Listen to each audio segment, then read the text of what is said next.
Takže čaute ľudia, mám zlú správu aj dobrú.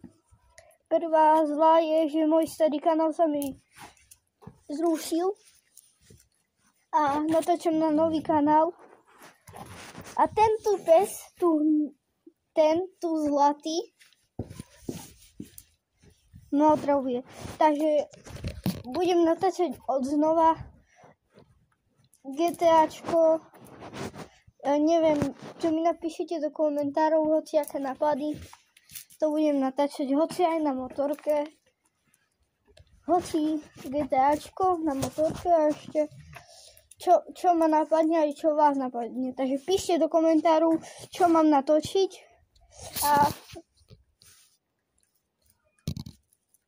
dúfam, že budem mať veľa lajkov, veľa odberateľov a dúfam, že spolu